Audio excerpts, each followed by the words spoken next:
Did this stop you from flying? Did what happened during 9/11, September 11th, that Tuesday, September 11th, 2001, did that stop you from flying? Is this the largest story of the day, or has it gone down in our time as a celebration no more relevant than Pearl Harbor? So I'm going to ask this question to you first, Tanya. Did this stop you from flying? One. And two questions. Is this the largest story of today, of the day, or has it gone down in our time as a celebration no more relevant than Pearl Harbor? I'll let you have at it while I do some population here. As far as if it stopped me from flying, at the time that it took place, I wasn't active in anything that was would have lent itself to me flying. But had it been that way, it wouldn't have hindered me. I still would have flew to wherever I needed to fly to. As to, is this the topic of the day? I believe it is. I mean, my morning started out with it because I have that, I'm plugged into that news site that I showed you yesterday, where the different reports come up out of the government when someone's speaking or they're doing something. So that's what I woke up to this morning, was a picture of the flag they had hanging over the Pentagon, over the side of the Pentagon, in commemoration of 9/11. Is it no more relevant today than Pearl Harbor? I wouldn't say that, because it happened, as far as I'm concerned, in my lifetime. Pearl Harbor didn't, but it was a point in history. This too was a point in history, but it was a point that in which I live. So for me, just knowing, I don't know anybody personally that was affected by 9/11 in the Twin Towers, but I did hear many stories, and I know of a pastor that had to perform quite a few funeral or homegoing services during that time, like 300 of them, I think he said, of his members. And that's pretty rough, because I think he had a couple of churches. He has two churches in the New York area. And so between those two churches, he had to eulogize 300 people. That's a lot.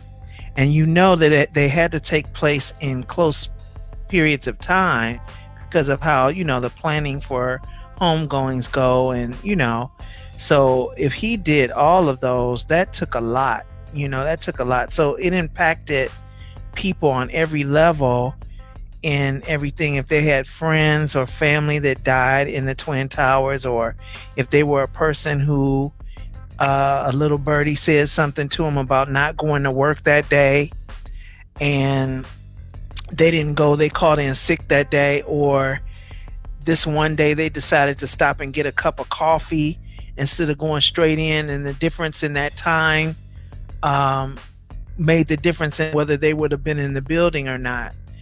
That is, that's something we can never forget. I can never forget being at work and people coming from the cafeteria where the TV was and saying this awful tragedy had taken place. And it was like you go in a time warp.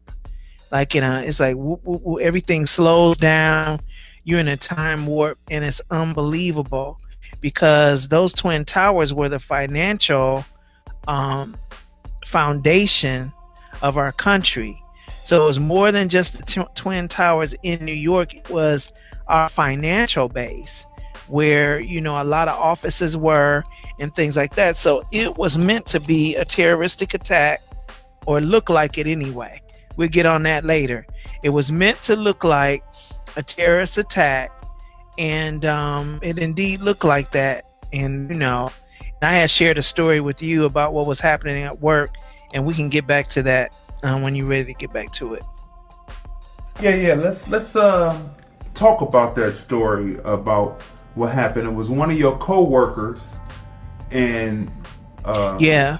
His actions when it happened brought about suspicion. So let's talk about that real quick as we break through, because we're going to have a moment of silence for those who have passed before we start to put the rubber to the road. So let's talk about this.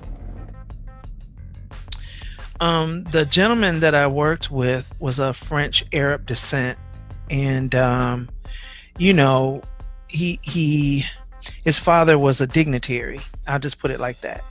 So I'm not saying any names, but his father was a dignitary. So when it happened, he was in the cafeteria at the time, and another one of my coworkers. And when it happened, he went ballistic. He fell out on the floor crying and screaming.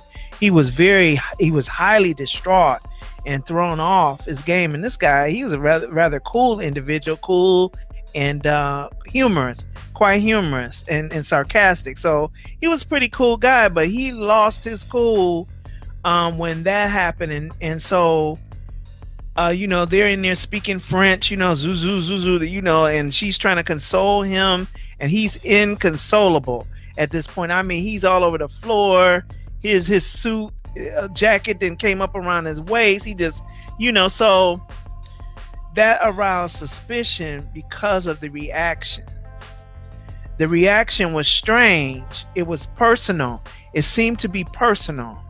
So once it was realized that he had this type of reaction to this event, they're like, whoa, this is hitting really close to home for him, obviously. So they wound up, and I think it was a good decision just to be safe. They wound up getting the authorities involved, investigate this individual and what his background was. That's how we found out who his dad was and all of that.